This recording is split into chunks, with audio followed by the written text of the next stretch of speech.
Hey guys, how you doing? Chris Rod, Sun City Lawn Care. Today we're going to be winterizing our pepper plants. As you guys noticed, we've been doing our winterization process. Last week we made a video on how to winterize our lawns. Today we're talking about peppers. So this is kind of an abnormal video. This is a lawn care channel, yes, but we also do some gardening here. I've got my little helper. One of my daughters, and then as you guys can see, we've got a ton of vegetables growing already. I've got everything from cabbage to lettuce to broccoli. We still have some tomato plants growing here.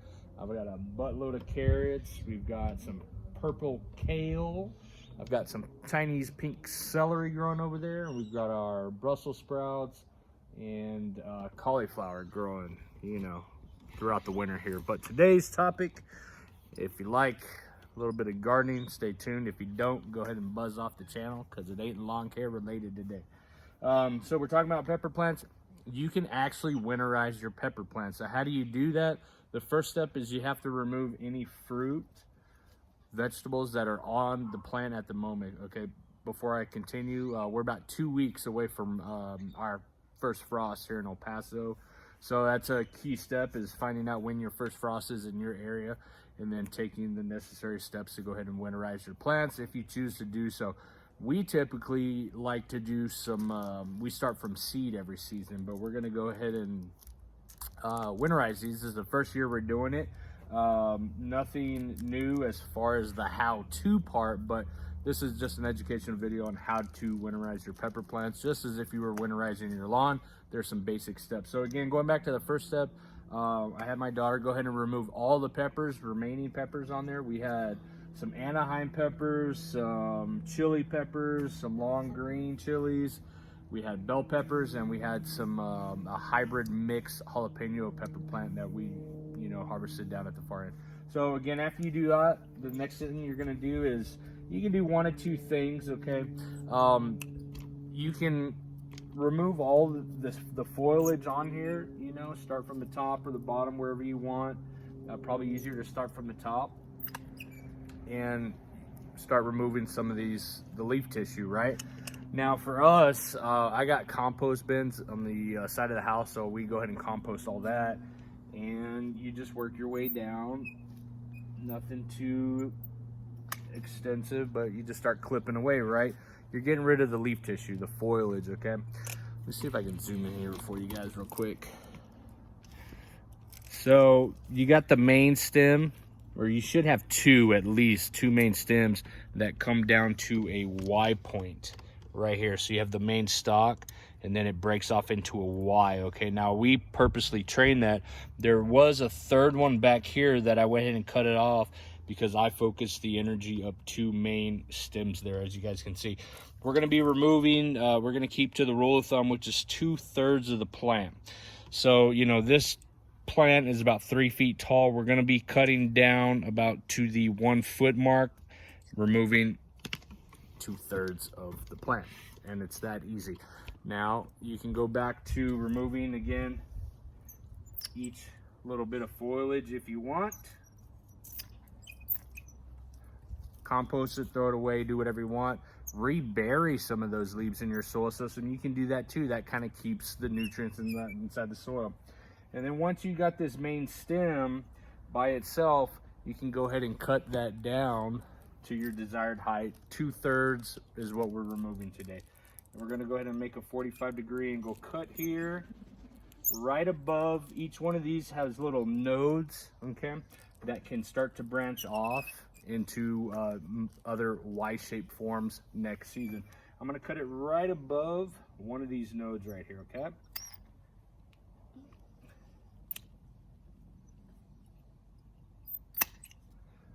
Again, compost if you'd like.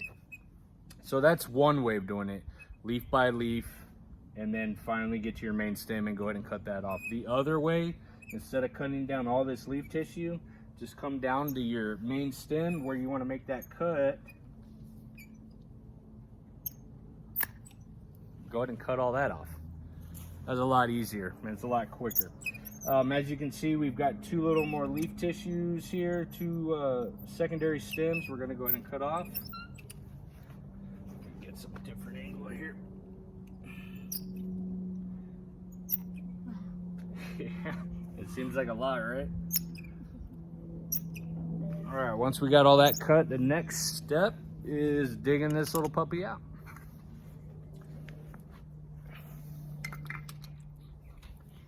If I can get in here. So here's the interesting part is I've got leafy greens growing around the root system here. So you can do one of two things. You can pull it out.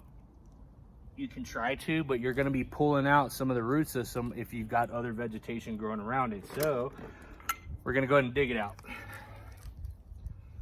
And the only reason why we're gonna do that instead of ripping this sucker out is I'm trying to minimize the root system damage for our transplant.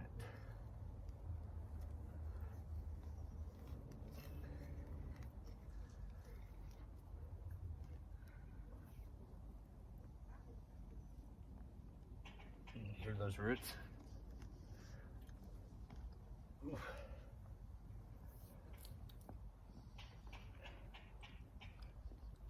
It's really deep in here. And there we go.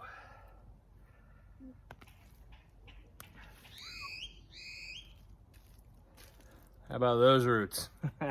Once you get those out, you know, minimal damage, keep some of the soil in there. And again, we're gonna be transplanting this into another pot.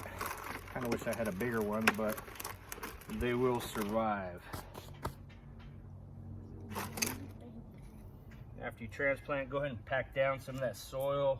Ooh, look at that guy. You want to eat it? No, I do not.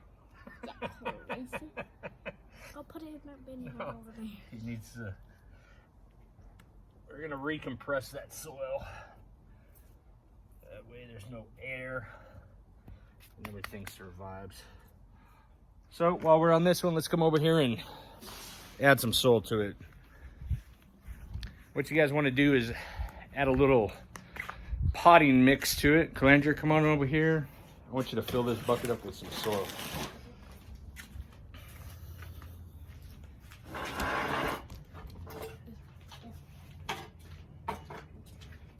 We're going to be using the Miracle Grow Performance Organic soil. Go ahead and open that up if you can.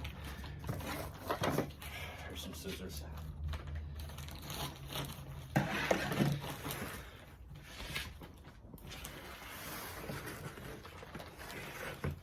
Go ahead and start filling it up. Get your hands in there. Let's put some on the bottom. Yeah. So we're going to add some soil to the bottom. So we're going to lift this out of the pot a little bit, get some soil underneath.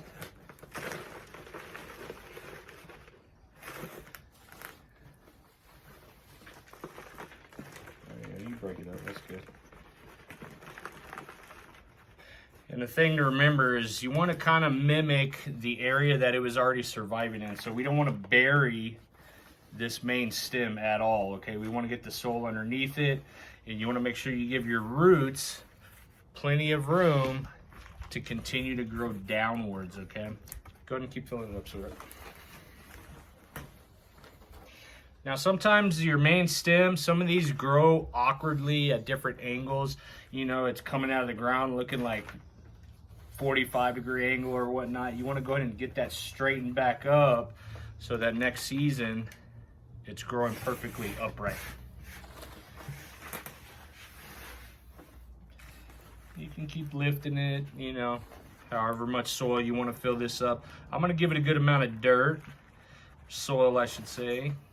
Potting mix. Now this particular potting mix does have an NPK rate on it. It's very minimal. So the last step that we're gonna do when winterizing your pepper plants, go ahead and keep filling it up. Give it about another inch or so. Go to the, fill all the way to that rim right there.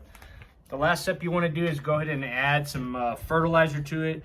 What I like to use is simply fish emulsion. We're at a 511 on the NPK rate. We're gonna go ahead and give that a little dousing afterwards, and that's pretty much it. Once you do that, give it a good pressing, We don't want any air pockets in there. Okay, now keep filling it up right up until that lower lip right there. You don't want any air because you don't want those roots to dry out, right? Go ahead, keep going. And the last thing I'm going to mention is once you've got your fertilizer in here, you've done your transplant, you fertilize it with a little bit of fish emulsion or whichever organic fertilizer you guys want to use. Nothing fast release, keep it slow release. Is the lighting conditions, okay? Where do you place this during the winter, okay? If you got a grow light, that would be optimum, okay? Or better yet, if you've got a light south facing house like we do, south is directly that way. This window here is where we put a lot of our plants. Now there's not a direct sunlight that goes through there, so that lies the problem, okay? So in there, I've also got grow lights. You're looking at anywhere from 4 to 6 hours of indirect sunlight through a south-facing window, or if you got grow lights, you know, you're gonna have to keep it under a grow light for 8 hours. You know, you're gonna have to continue mimicking that natural element, the good old ball of sun. And then next spring, stay tuned for the transplant outside. There is a hardening off period, just as if you were growing a seedling indoors and you're about to transplant your newly established seedlings outdoors. You want to harden them off, you know, get them used to that weather, whether it be the sun or any kind of windy environments. And that's pretty much it. It's plain and simple, guys.